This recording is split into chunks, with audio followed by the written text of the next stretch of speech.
Welcome everybody, welcome to the University of Kent around the world in IVF.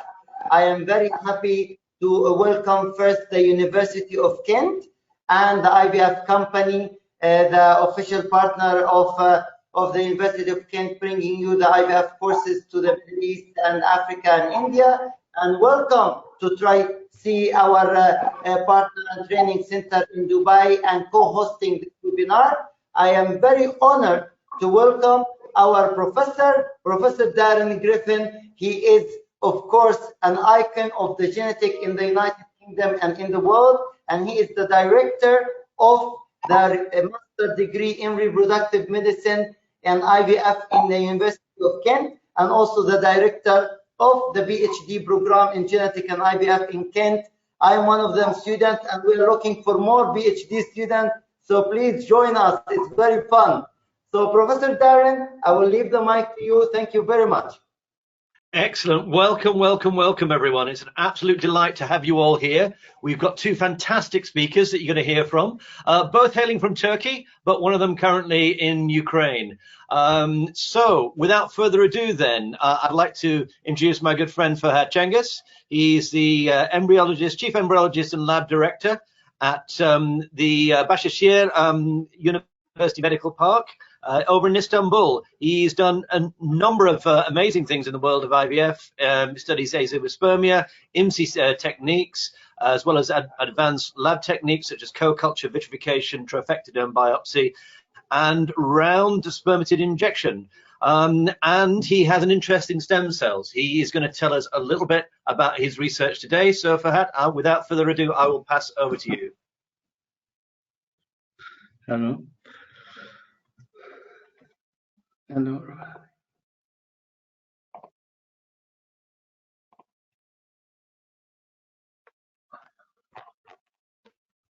Sorry.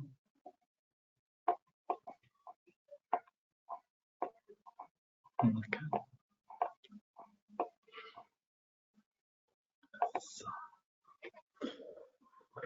Hello, everybody. My name is Ferhat Cengiz. First of all, I would like to thanks Kent University, 3C Academy, and the IVF Company, and of course my dear friends, Professor Darren Griffin, Mayas, and Shadi Khalil for giving me this chance. I am from Turkey. I live in Istanbul, and I work for Başakşehir University Göztepe Medical Hospital IVF Laboratory as a senior embryologist. Today, I will try to summarize the issue of quality control in IVF laboratory, which we always applied in the IVF laboratory, which sometimes we forget. I will talk about my presentation in key points of quality control and guidelines and medical laboratory standards and quality control in laboratory equipment and human rescue and personnel and laboratory facilities and process and new IVF standardization and list take-home message about the quality control in IVF laboratory.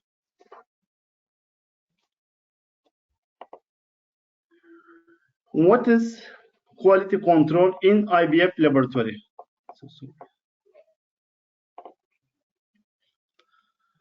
In the last 4 years, in vitro fertilization has changed the infertility treatment, as sometimes IVF has become more complex to adoption of highly technology laboratory procedure, and including freezing and of egg and embryos, and therefore very important IVF laboratories apply and maintain in highest quality standards.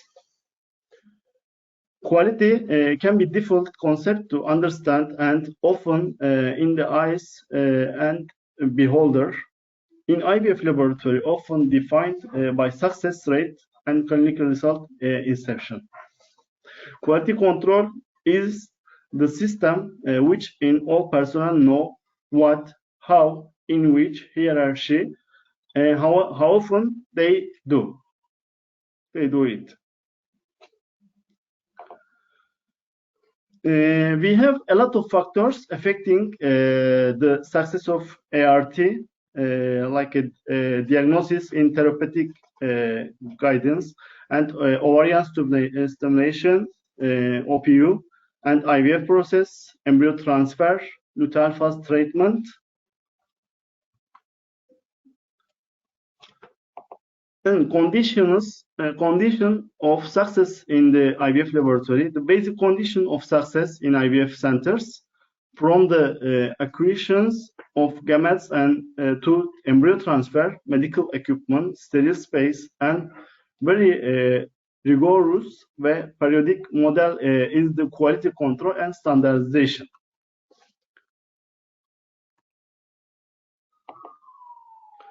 Why we need quality control? Now I am stabilize high performance all process and minimizing possible errors to ensure continuous development.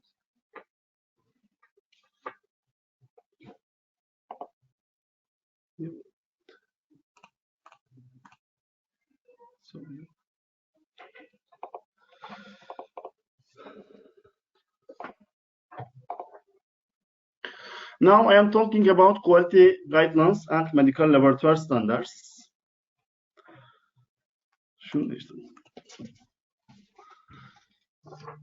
If we want to mention international quality control authorities for ART laboratories, we can count them as ACRM, ESHRE, College of American Pathology, Association of Clinical Embryologists.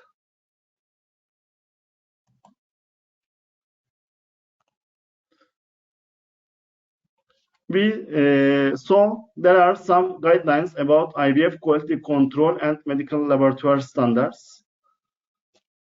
You see quality assurance in reproductive laboratory, and the last one in 2015, written by David Mortimer, quality and risk management in IVF laboratory, 2015. I think it is known as the best book about quality control. What is international? We have 3 international control standards and application. For testing and calibration laboratory standards, ISO 17025. For quality management system, ISO 9001 to 2000. For medical laboratory standards, ISO 15189.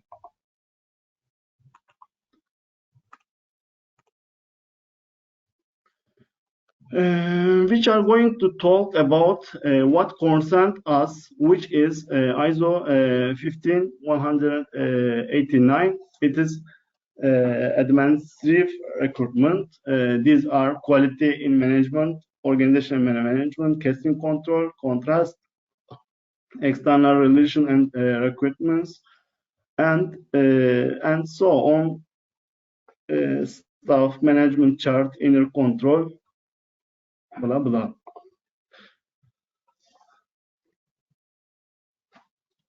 What is this application? Technical recruitments. These are staff, settlement and environment condition, laboratory equipment, pre-examination procedure, inception procedure, quality identification and inception procedure, post-examination procedure, reporting of all results.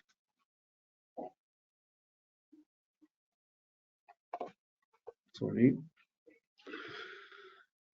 For 15,189 parameters to be defined first, staff with adequate training, document control and detailed SOP, laboratory equipment, stable air quality and conditions, calibration or correct use of all laboratory equipment, control of culture media consumables, identification and safety biological material, carrying out corrective action and procedures. Our third topic about human rescue and personnel management.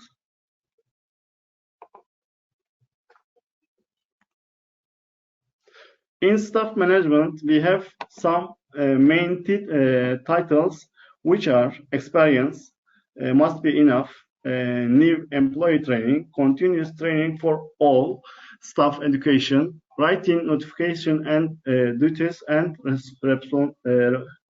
responsibility of each staff.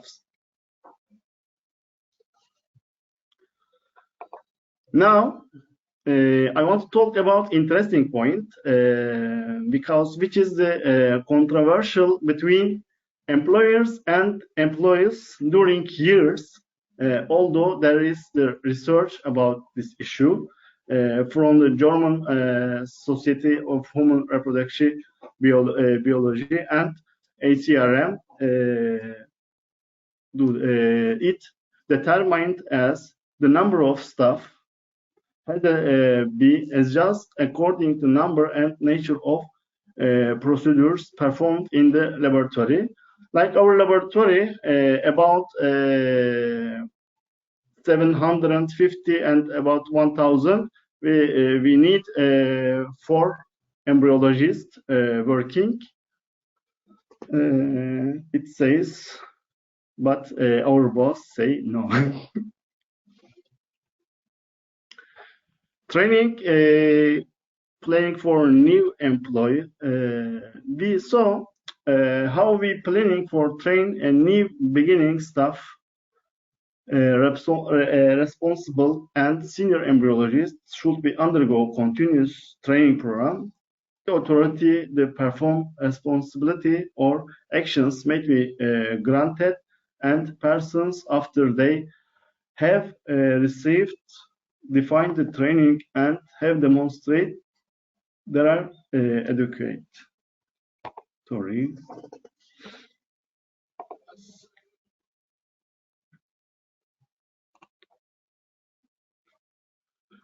How we measure performance our team members, embryologist performance can be measured with appropriate laboratory parameters. In the short time, oocyte maturation evaluation, embryo quality assessment, and evaluation of sperm parameters. In the long time pregnancy transfer, per transfer, fertilization and degeneration rate in the ICSI application.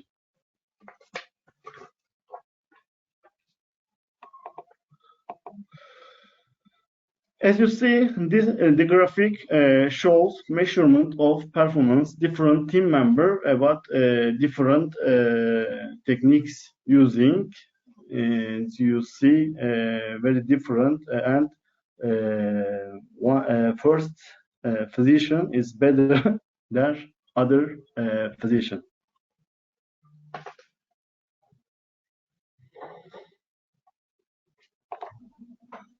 How we train our new colleagues, theoretical learning and application under control, examination result, and period without control, studying and application, then permission to teach a new embryologist. Our next topic about standardization of laboratories, facilities, and process. Is the time to evaluate the result, but how? According to ESHRE guidelines, but by checking fertilization rates, embryo quality, pregnancy rates, multiple pregnancy rates, and implantation rates. Although it has too many factors which affect pregnancy, we can summary same of them as use disposable material like aspiration needles, transfer catheters, pipettes, culture containers, and apparatus like andrology materials, incubator filtration, and stuff like embryologists, andrologists, gynecologists, and clinic lady is very important.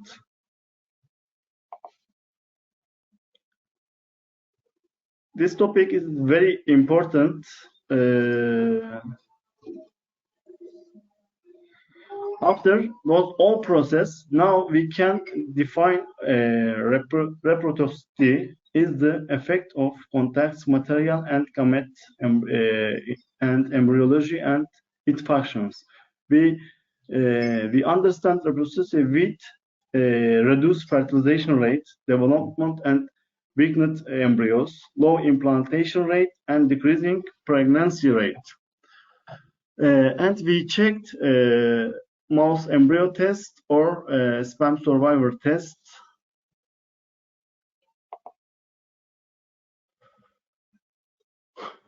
If I explain the quality control test methods of reproductivity, these are mouse embryo test, hamster sperm motility test, vitality test of human sperm, and somatic cell culture and others detailed tests.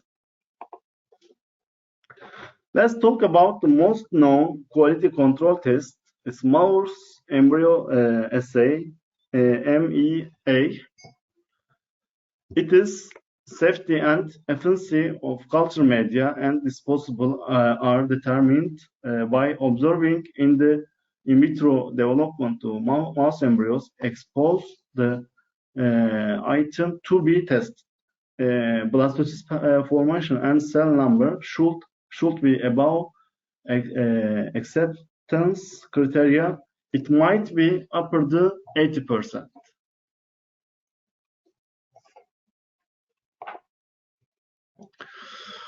The second famous one test is sperm survival test.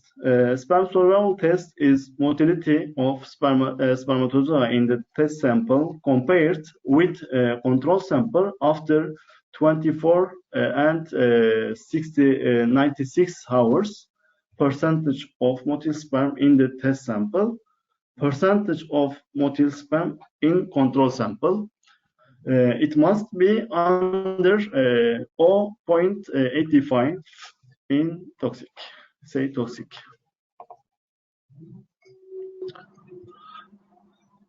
Here, the research about the sperm survival test made by Nice of France in 2009, 36 product types of 72 different brands were tested in 350 human sperm survival tests, and the result 35% were toxic.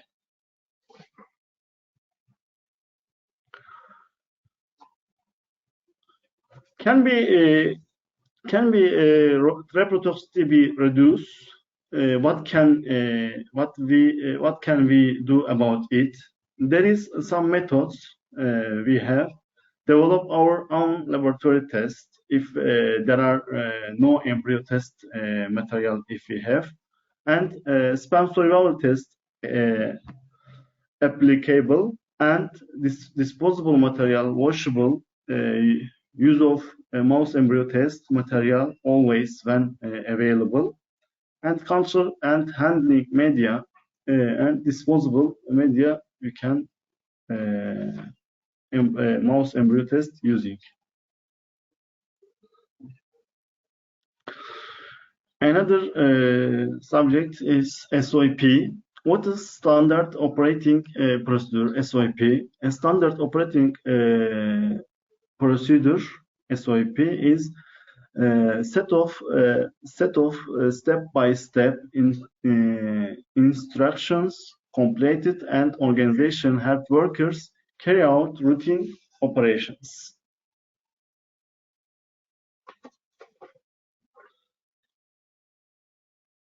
Standard operating procedure, yani SOP, why important?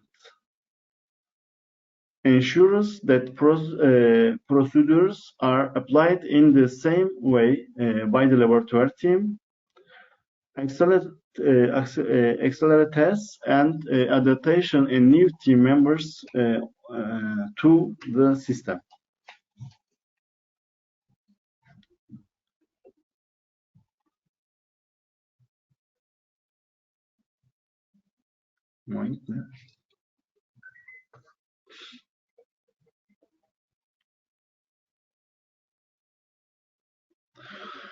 It works like a chain.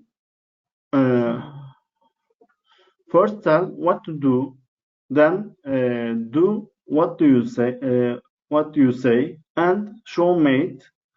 After that did it happen as it should, then improve what is not good and repeat this way.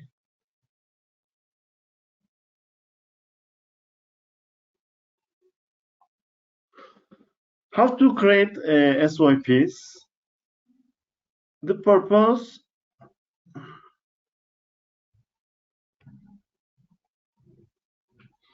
of the application is determined.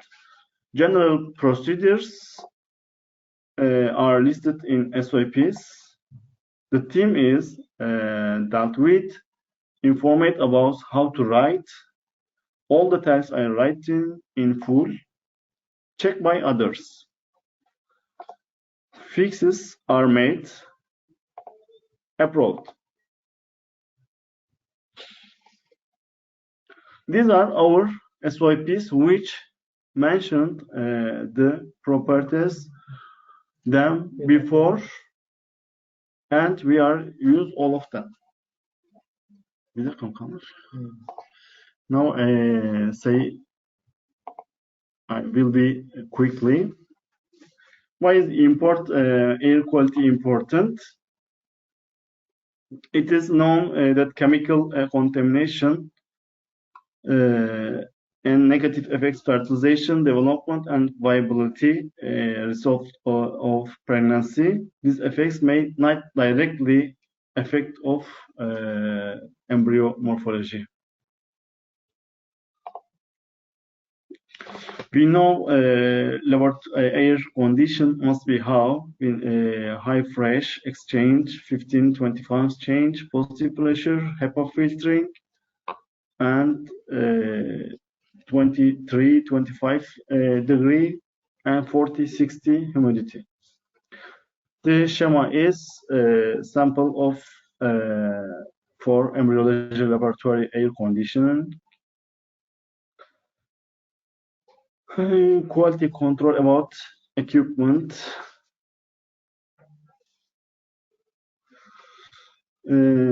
Quality control of laboratory equipment sounds easy, but it's very important situation. We do this with incubators, CO2 tubes, laminar flow controls, and clinic microscope, pH meter, osmometer, liquid nitrogen tanks control, and others. This is our routine about incubators. We know, I think, all embryologists every day checked heat indicator and manual thermometer and CO2 indicator. It also measured the pump 3 times and incubator water change once a week and humidity control. Then by the company, calibration 3 times a year, and gas heat parameter should be 48 hours after maintenance, and filter change is every 3 months.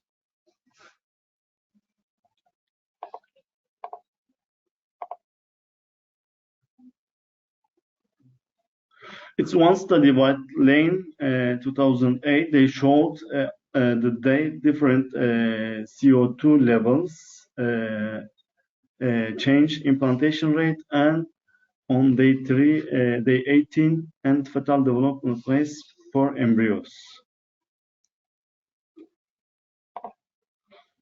This control gas tube systems, I think we are generally working in hospital, is under control. Laminar flow control is replaced every 6 months, pre-filter, and once a week flow meter, gas control, and surface temperature is measured manually once a week. Microscope is cleaning every day and twice a week. Liquid nitrogen, every day we look at external apparatus of the tanks and check condensation. And every week we measure temperature and refrigerator and freezer. If there are definitions from the required values, necessary settings are made.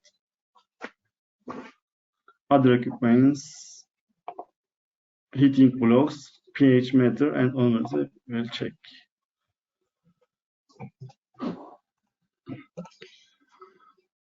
Okay. For consumables, we have to do all records, lot numbers, and certification, and check with sperm survivor test, and the culture media prepared in the laboratory should Biopsy, like MEA, sperm survivor test, and commercial culture media. We have processed registration, pH at time, 44 hours post culture pH, osmolarity, sperm survivor assay, and sublink embryo assay.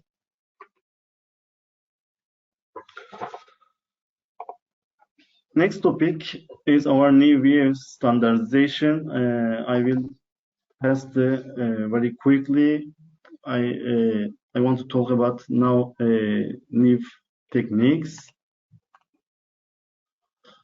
As you can see, new subject, there are many developments and details. If IVF laboratory should be established, these newly development new techniques like IMC, time-lapse imaging, NGS techniques, metabolic profiling using the stethoscope, vitrification, and slow freezing, can expression profiling, oocyte cumulus cells, and oocyte bifringency. So you know about from the Marcus Montax 2008, and can expression and vitrification techniques, metabolic profiling, and now compare IMC and ICSI system. This one study about IMC, continuous embryo monitoring, embryoscope in IVF treatment, and now we all centers using next generation sequencing for PGDA and PGDM. This first baby from the next generation sequencing. And take home message, and I will be quickly summarize, because I think I use time a lot of time. If I summarize all what we learned in this presentation, IVF application require quality control system to be patient based, and standardization practices should be initiated in the IVF treatment. Single embryo transfer to be applied, establishing standards of cases should be standardized. Selecting embryo of step-by-step freezing and vitrification methods should be targeted to vitrification, in which increasing number viable embryos obtained each laboratory for vitrification, minimizing embryo damage, and single embryo transfer systems. All personnel should be aimed to complete laboratory practice in the treatment of infertility. Embryologist education should be in the form of university graduated education, and international should be standardization. Selection of culture condition individual laboratory culture strategy in the complex and highly varied, and there are a few data and which the base of selection of a specific culture strategy.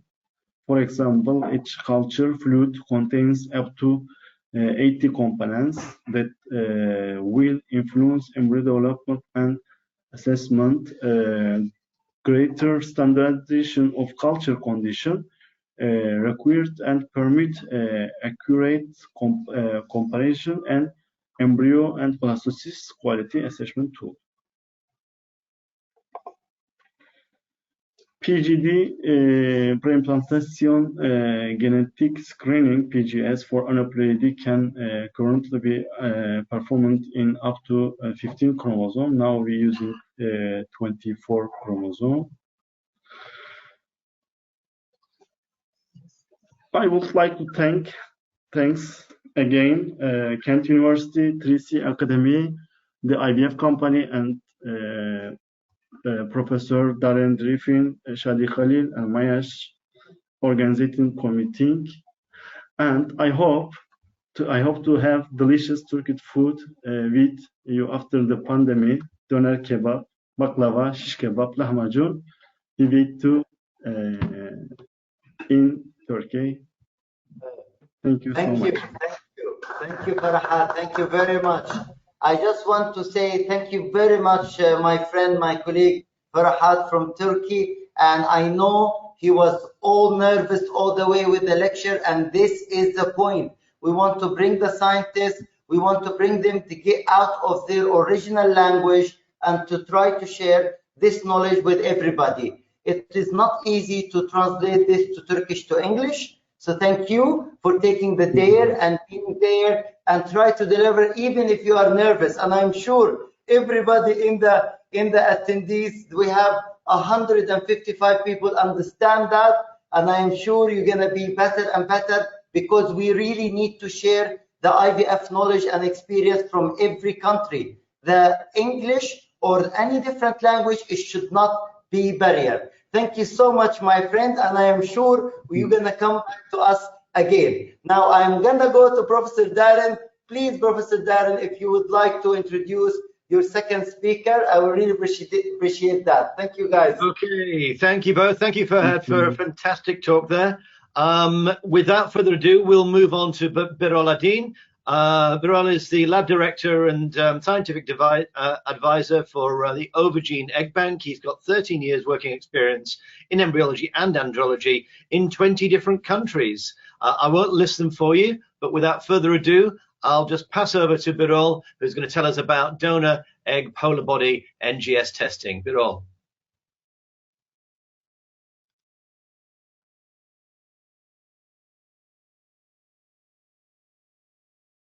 Birol, you're muted. You just need to unmute yourself.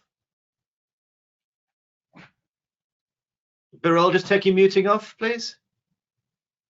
Okay. Hi, dear audience. Welcome to our webinar. My name is Birol Adin. I am the IVF Lab Director and Scientific Advisor of Ovogene Egg Bank. As you know, because of lifestyle, social habits, genetic factors, and different stress factors, number of infertility increasing in the world, and also needs of egg banking increasing, while number of egg donation is increasing. So already the number of couples around the world experiencing fertility problems, more than 90 million people. So egg donation in the European Union, almost the past 10 years, the demand of egg donation highly increasing. From the 2005, 11,475, till to 2012, this number increased to 33,000. So this is mainly the advanced maternal age. So while maternal age increasing, needs of baby from the people getting a delay, and that's why ovarian reserve drop and needs of egg banking also increasing dramatically. So if we check the survey results for the egg suppliers in the world, Spain has the big role in the market, so almost 32% of needs are covering by Spain, Czech Republic, Finland, and other 7 countries. As we are in Ukraine, we are the 6% of egg sharing in the market. We are giving supply to all international customers. So data of ESHRE from the 2015, we find out up to 64,000 egg donation cycle done till the 2015. So while ovarian reserve is depending the age of woman. When woman is a younger, so there are anti-Mullerian hormone activities. FSH and LH hormone activities is high. That's why a number of follicles and quality of eggs are increasing. But when women get older, so anti-Mullerian activities, FSH and LH activities drop dramatically, and that directly affect quality of oocyte and also number of follicles. So that makes us a big gap in the IVF to create a more number of egg donation cycles. So when we do egg donation cycle, of course, our priority to supply for all clinics and all customers high quality of the donor eggs. So while we are doing high quality of the donor eggs, the most important things oocyte quality assessment. While we will talk about the Polar Body NGS testing, firstly we should choose oocyte assessment very well. While then we can make high quality of donor oocyte. So first we are of course checking cumulus coronal cells quality and composition, then cytoplasmic activity and morphology. Perivitellin space is really important while we are doing oocyte vitrification, and as you know, a cryoprotectant directly is affecting if perivitellin space is large. So the first polar body quality and morphology as a genetical and potential. So the zona pellucida thickness and morphology is a very important. Spindle determination, while before freezing, the prior the freezing vitrification process, we always try to determine the spindle location. Also, we are using advanced technology as artificial intelligence for the morphological assessment of the oocyte. So this is basically how artificial intelligence looks like. So artificial intelligence gathered from the different parameters as a polar body quality, as diameter of polar body, appearances olemma, diameter of oocyte, the thickness of zona pellucida, perivitellin space, diameter, so that all these different parameters keep in the data, while this is a machine learning. So when we put the data to artificial intelligence, so we have reference values. When reference values get matched with size of oocyte or different parameters as a polar body, diameter of oocyte or zona pellucida, according to artificial intelligence, that oocyte is suitable for freezing and egg banking. So this is the algorithm how artificial intelligence is working. So artificial intelligence detecting first the polar body as a shape, integrity, size, perivitellin space as size, granulation, meiotic spindle, visualization, length, position, and also exact location.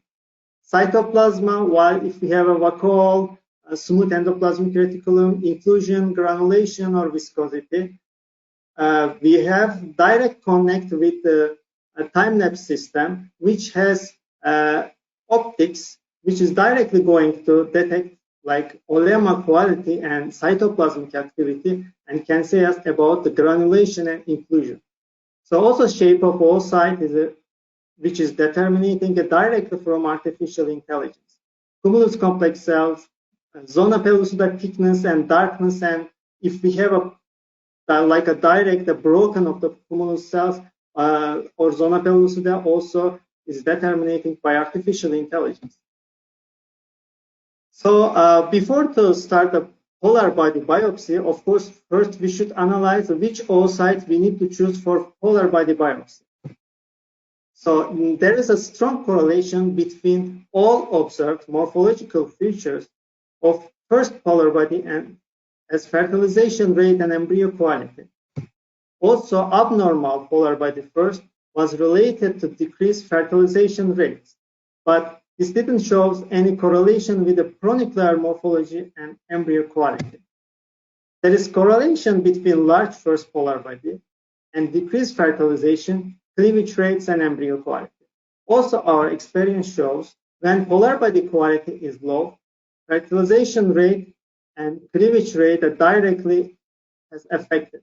So mostly we find out many cleavage arrest depending on polar body quality.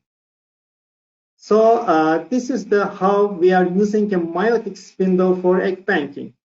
While before to make a polar body biopsy, that is very critical to find out where meiotic spindle located. Because when we remove the polar body, when we freeze the oocyte, like next customer or clinic will try to tow this oocyte. And when they try to make sperm injection, exactly they should determine where is the meiotic spindle, because during ICSI, still there are a big possibility to give damage to meiotic spindle, while they will not see the polar body because we already biopsied them and to send for the NGS testing. So as you see in the image, during the freezing and towing, meiotic spindle location and appearance can be changed. So that shows meiotic spindle determination is really important for the better outcomes. So this is the also important things how we are freezing the donor eggs through meiotic spindle determination. There are normal meiotic spindle, half-life spindle, no visible spindle, which we are not using considering for the egg donation for such oocyte. So which oocyte we choose for egg banking, it should be directly normal spindle configuration. So which doesn't have normal spindle location, that egg is going for fresh cycle or totally avoid from any kind of cycle. So this is basically how we are using a meiotic spindle during fertilization. As you see, mostly the meiotic spindle is very close to polar body, or mostly the 6 o'clock position. But many times also meiotic spindle can be at 3 o'clock position, which embryologists mostly prefer to use a light ICSI location. In this case, a meiotic spindle damage can be increased, and that directly will affect the quality of embryo and cleavage arrest. So let's talk about the polar body biopsy, which is our direct question. Polar bodies are byproducts of the meiotic cell cycle, which we have to think about the further embryo development. The biopsy of polar bodies can be accomplished either by zona drilling within a very short time of a period. Main advantage is the detection of maternally derived chromosomes and also the possibility of translocation in the oocytes. Also, increasing the quantity of DNA available for genetic analysis in pre-implantation embryos. When we are doing a polar body biopsy, that is really critical. The spindle breach is very important for us here. So when we do the oocyte pickup, mostly usual standard, so we are waiting 2 hours around for the denudation process, and then we just denudate, and then we are going to wait 1 hour for ICSI or 1 hour pure vitrification process. But when we do the polar body biopsy, situation is totally different, because we are trying to avoid a post-maturation. This is very important. While we are doing an oocyte pickup, after the oocyte pickup, directly, we should, in 30 minutes, we should denudate oocyte, and then to make a polar body biopsy, and then in 1 hour to culture the oocyte, and then make the polar body biopsy, and then vitrification process. So this is really critical to protect quality of oocyte during the vitrification process. So this is the critical question for all embryologists while we are doing a biopsy, and oocyte is so sensitive. How we can protect them? So there is a safety. So safety issues are really important. because during vitrification that will be questionable for membrane permeability, cytoplasmic damage, zona pellucida hardening, like a polar body degeneration, meiotic spindle depolymerization. Also, impact of oocyte physiology can be get damaged during polar body biopsy. That's why experience of embryologists, experience of techniques, also quality of the equipment and quality of the micromanipulation pipettes are really important for the polar body biopsy. So vitrification after the polar body biopsy, how we are optimizing a vitrification protocol for the polar body biopsy. So optimal period we keep between polar body biopsy and vitrification protocol. So when we should freeze the oocyte, that is really important. Short equilibration solution timing than usual protocol. So you know a usual protocol for oocyte freezing, we are keeping the oocyte under equilibration solution 12 to 15 minutes. But while we are doing it zona drilling, that time is more shorter than usual for the polar body biopsy oocyte. Updated vitrification timing comparing usual oocyte vitrification. Of course, at each step of vitrification between equilibration to vitrification media, we also optimize vitrification timing and oocyte vitrification process. So updated micromanipulation comparing usual oocyte protocol. This also is a very important to minimize. So ICSI, intrastoplasmic sperm injection, polar body biopsy oocyte post-warming. So how we are trying to do better outcomes after the post-warming of the polar body biopsy oocyte. So as you see on the image, so that is the oocyte already which we done a polar body biopsy. So already drilling area, zona drilling area is not visible. But still, when we use the artificial intelligence, we just directly determine the possible place of a polar body and meiotic spindle. So when we use the non-spike injection pipette, so that should go directly between middle, which will not give damage to meiotic spindle.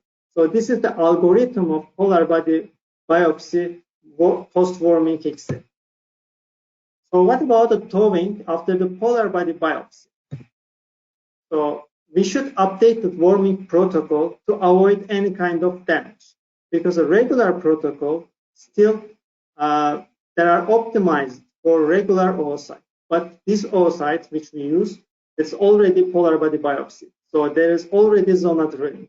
That's why a concentration of equilibration solution and vitrification solution, because of high concentration of protectant, there needs short time than regular oocyte for the warming solution. When we put the oocyte in TS solution, towing solution, maybe it requires less than 1 minute. When we put inside of dilution solution, mostly we are using 3 minutes, but that will require less than 3 minutes. And basically, vitrification warming solution, we are waiting 5 minutes. But while we are using a polar body biopsy oocyte, that should be more short. This is according to our research, according to our experience that we find out and optimize this protocol. So also updated micromanipulation techniques for the oocyte warming. That's why we try to develop and include a meiotic spindle determination to avoid risk of micromanipulation during the injection. So let's talk about PGT24 for the polar body biopsy. So of course, this is the unique feature for egg banking. And while patient trying to get a limited lot of eggs, so like mostly they get 6 or 8 eggs, and for each egg says for them the potential embryos or blastocysts, let's say. But still, because of age, because of sperm factors, still number of embryos are limited. So they may have from the 6 oocyte, let's say 1 or 2 blastocysts, but still they don't need to make a pre-implantation genetic diagnosis test. But still there will be chance that both embryo can be aneuploid. While we try to avoid this, we developed a genetic screening oocyte, which can give a more possibility of euploid blastocyst, because still even in the donor cycle or young patients which are 20 to 25 years old, still 20 to 30% of oocytes will have possible anomaly or aneuploidy. So when we try to make a pre-implantation genetic diagnosis by NGS24, we will try to avoid risk of aneuploidy from the donor eggs. So that will increase fertilization rate, and we will already fertilize euploid oocyte. So there are polar body testing that mainly will give a big advantage to avoid mitochondrial mutation risks, while we will fertilize only euploid oocyte. So there are study shows the removal of a blastoma subsequent to polar body does not have negative effects on embryo viability.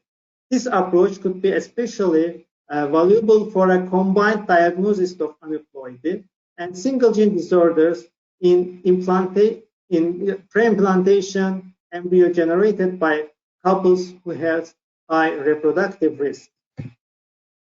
So polar body biopsy, another study says a polar body biopsy does not impact morphokinetic parameters of the embryo development, while polar body biopsy can be safely applied without the risk of impairing the reproductive potential of the embryo, and can be highly recommended as safe a practice as a pre-implantation genetic diagnosis approach, especially in countries which they have restriction for pre-implantation genetic diagnosis for the embryos. So next study, zona pellucida drilling has no effect on the quality of the oocyte, survival rate, and blastocyst outcome. So our experience showed the same. There is no any kind of risk, while if embryologist has experience and if you use advanced protocols, optimized protocols. So this is the how morphokinetic stage during aneuploid and euploid oocyte while we use a vitrification method. So as you see, there is no difference on the morphokinetic stage while we are using these techniques. Of course, on the aneuploid oocyte, the morphokinetic stage have up and down, but still for euploid oocyte, morphokinetic stage is stable, and that gives a big advantage for better blastocyst rate. So this is basically how we are doing polar body biopsy. So we open a small hole with a laser, so which doesn't have any effect to direct connection with the olemma. So we are trying to use a non-spike biopsy pipette, which will not give any kind of damage to olemma.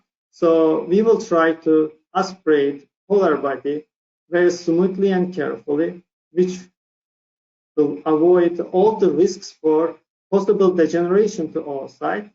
And then we will just make it carefully tubing and to send for genetic analysis. So how we are doing the algorithm of genetic screening for egg donors? While we are doing a polar body biopsy for oocyte, of course, first we should determine egg donor very well. So what we are doing, NGS-based aneuploidy screening for the donor oocyte, of course, NGS-based carrier screening for the oocyte donor. So all donors should have a carrier screening prior polar body biopsy testing, and targeted paternal risk gene analysis, which is really important before to do polar body biopsy testing. So this is typically how it looks when we get the signal from the polar body testing. So genetic errors in the oocyte occur as a result of meiotic massacration during oogenesis. So this is the main potential, like a female meiotic errors are the main cause of all chromosomal aneuploidy in human embryos and significantly contribute to early embryo loss. So most of them, when you see the cleavage arrest, so you can search the main problem on the polar body quality or genetic combination. So what are the advantages of the polar body testing? So considering the problem of mosaicism, which is really important and unsolvable question, actually, which is the major limitation of embryo testing, direct testing of oocyte by polar body analysis have a practical value in improving accuracy and reliability of selecting euploid embryo transfer. So when we get the euploid oocyte, that increases the chance of the euploid embryo for the transfer. Also, when we get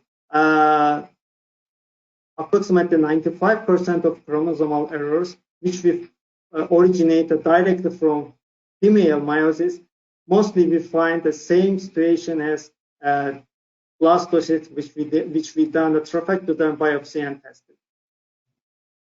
So this is a different NGS result from different oocytes from the polar bodies. As you see, most of them has a strict anomalies like aneuploidies and the different anomaly problems. But some of them has really good rate. So this graphics is get already like older woman. So that's why you can see the quality of oocyte drop and also genetic abnormality increase. So is only first polar body analysis sufficient or reliable? The first polar body testing detects not only the meiosis 1 errors, but also significant proportion of the errors or meiosis 1 originating. So when we do the polar body testings, we are not solving only like euploid risk or aneuploid risk. Also, we give them like potential for the better embryo development. So this is the study. They try to analyze in the donor cycle and patient cycle aneuploidy, oocyte aneuploidy rate. And they find out already 20% to 30% average donor oocyte has the aneuploidy. Of course, this aneuploidy rate is much more high in the patient, similar age group, while there are different factors of polycystic ovaries or low ovarian reserve. So when we count the implantation rate, as we see, like which has the aneuploidy, high percentage of aneuploidy, already implantation rate is dropped. But when aneuploidy rate of oocyte drop, implantation rate immediately increase. So from the two group of patients, the first group which has already determined like polar body biopsy and euploid oocytes, so they have already 26% of live birth rate. But from next group, they have already 14% of live birth rate. So there are a big difference between tested oocyte and non-tested oocyte. So let's see the outcomes. This is our experience. So from the different age group of donors, we got a different result, of course. So when we check the survival rate after the post-warming polar body tested oocyte, we find out almost up to 95% of survival rate. When we come to fertilization rate, again, up to 90% of fertilization rate. But euploid oocyte rate, of course, each group is different. When donor is young, euploid oocyte rate is high, but when donor getting older, euploid oocyte rate also drop. So when we check the euploid oocyte rate and number of euploid oocyte with direct for blastocyst rate, which we get also trophectoderm biopsy, we find totally matching. So when we do the oocyte, firstly, polar body biopsy and then testing, then we vitrify this oocyte, then we retow this oocyte and to fertilize. When we get the blastocyst, we make again trophectoderm biopsy and tested this embryo again with NGS testing. And we find out already 77% of matching of euploid. So this is how it looks. Really high outcome as survival rate, fertilization rate, and euploid blastocyst rate. So that shows this technique is a totally safety and doesn't have any kind of technical effect on oocyte quality and survival rate. So let's say the advantage of polar body testing from the patient perspective. So egg donation program mostly bring really big financial responsibility to patient, but they use limited number of eggs, and of course they need a more euploid potential oocyte that will bring them more chance to get high quality euploid blastocysts. Most of the egg donation program in different clinics, they don't require any kind of NGS or PGT testing before embryo transfer. So this is because of a limited of number of the embryos. But when we give them euploid oocyte potential, of course, they will have a more chance to get euploid embryos and to avoid the risk of implantation failure. If we come to conclusion, so polar body biopsy does not affect survival rate and fertilization rate. Polar body biopsy oocyte need to vitrify with updated protocol. Polar body biopsy oocyte need to be thawing with updated and randomized protocol. Polar body biopsy and NGS testing will increase number of euploid blastocysts. Artificial intelligence may be common technique for oocyte morphology determination, which I think will be a future advanced technology for every lab and egg banks. And meiotic spindle determination will increase the fertilization rate and will decrease cleavage arrest rate. So of course, when you get the laboratory or egg banking, the optimizing of the vitrification process is really important. So this is our supplier clinic, which we try to get our vitrify oocytes, so they get a really high quality of optimized protocol for the cryopreservation of the donor eggs. So that's why they got special award, and it gives a directly clinical outcomes. So this is a beautiful Ukraine. I hope all of you will have chance to one time to visit Ukraine. And also, of course, our clinic, our egg bank is open to everyone. So you can visit us and to be our guest. We will be honored. This is our supplier clinic, which we are supplying Ovogene egg bank with the donor eggs. Thank you very much for your time. I will be ready for your question if you have. Okay, thank you, Birol. Thank you, Ferhat. Ferhat, if you can just get you to turn your camera back on, because we'll a couple of these questions will be there. He is. Excellent. Thank you both.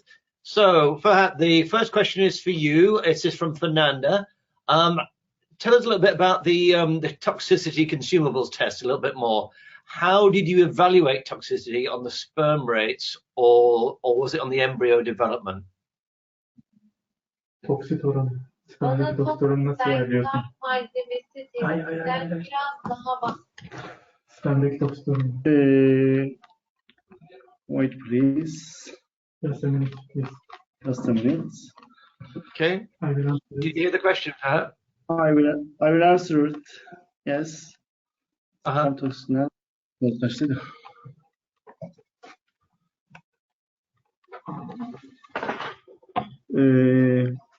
Can you ask again, please? I don't understood.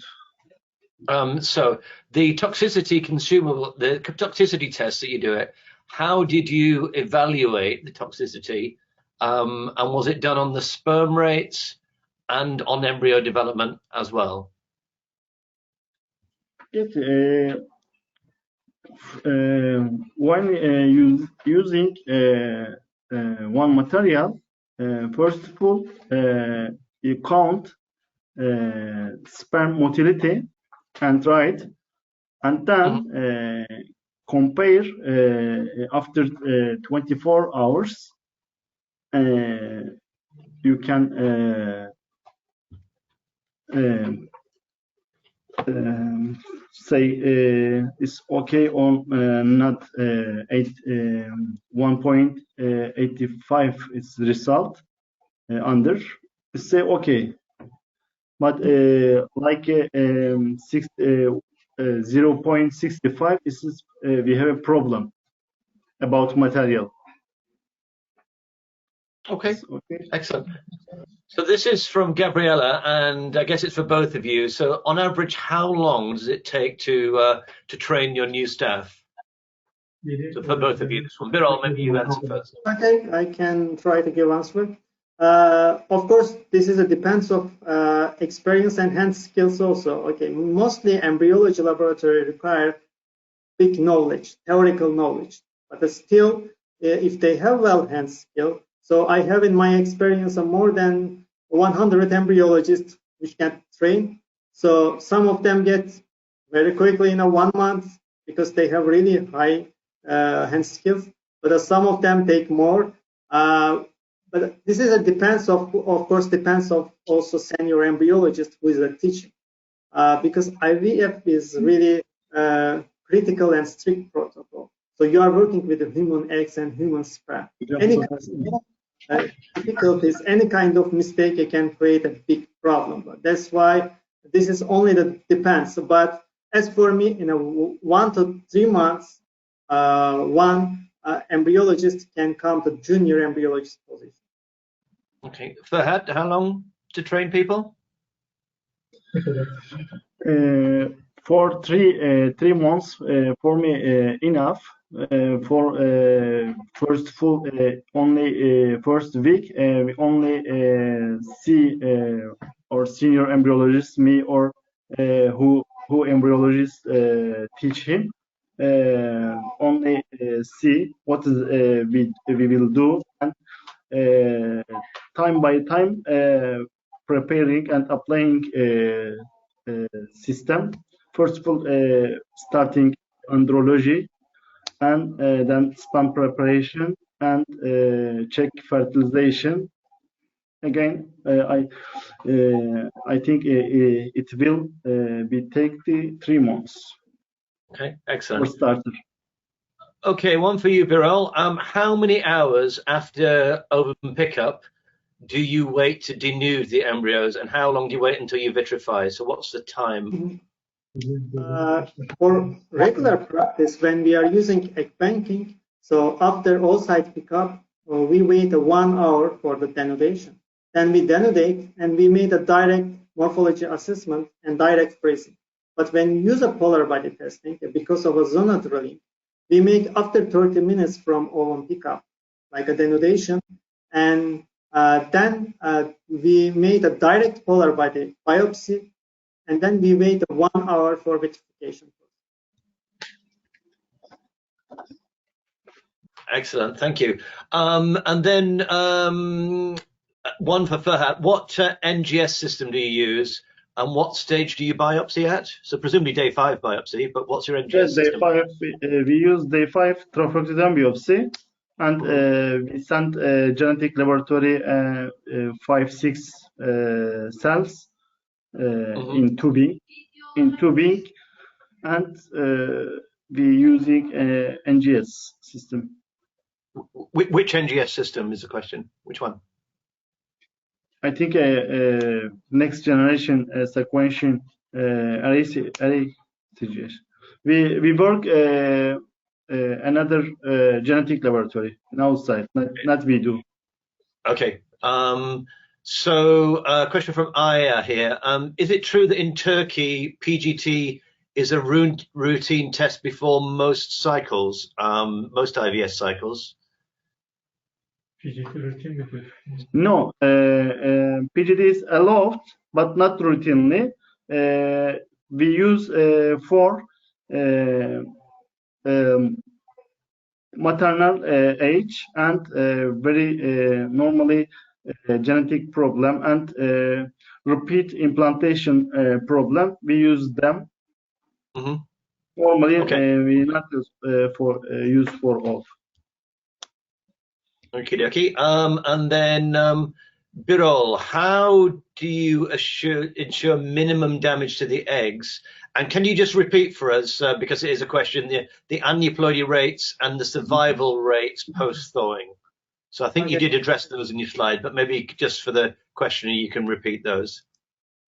Yeah, of course, that is a basic question for the polar body tested oocyte. While there are a traumatic period for the oocyte while we are doing the polar body biopsy, then vitrify, then thaw again. So we don't know where is exactly zona drilling, and a possible damage, of course, will be available. But how we can avoid to use a non-spike injection pipette. This is the first thing. Or if there is a possibility to use a piezo technique, so this is much more useful. But according to our experience, which we freeze and throw back and we make a fertilized, we didn't see degeneration rate, any kind of degeneration from post-forming oocytes to NGS.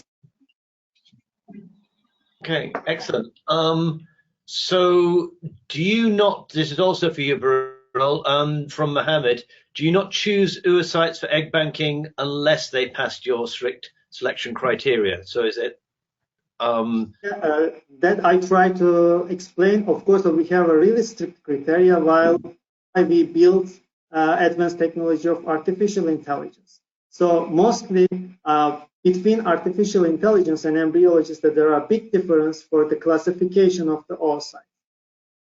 While even if we say a quality one oocyte, which we consider to take for egg banking, artificial intelligence may say, no, this egg is not available for egg banking. While if egg is not available for egg banking, we are just sending directly for the fresh donor cycle. So we are determining its quality too. Okay, and staying with you, Birol, what do you do when zonal hardening happens? Okay, when we do, basically, during fertilization, if it is happen, spike pipette can be first alternative. Second alternative, you can make half zona drilling. So this also works well. That the zona thickness mostly can also be combined through cumulus complex cells. So when we have such oocytes as a most effective way to make a half zona drilling if they use a laser. If they don't use a laser, that only the way either to go to directly classical IVF, but of course a chance of high quality embryo will be dropped, or to use spike injection pipettes, for which will avoid such kind of problem. Okay. Most of the questions seem to be for you at the moment, Birol. They've got a few here. Why do you do polar body biopsy if you're going to do embryo biopsy later? Of course, this is a not normal practice. This is for egg banking. So while patients trying to buy eggs, they cannot buy 20, 30 eggs, while because of financial perspective. So mostly they choose a 6 or 8 in a one lot, egg lot. So when they got 6 or 8 with high age, sometimes low sperm parameters. So number of blastocysts is limited, only 1 or 2. So mostly they try to consider to make a direct embryo transfer, to make a 1 or 2 embryo for NGS tested. So for them is not logic. That's why from this idea, we try to give them euploid oocyte, while most of the country also have restriction for the embryo biopsy.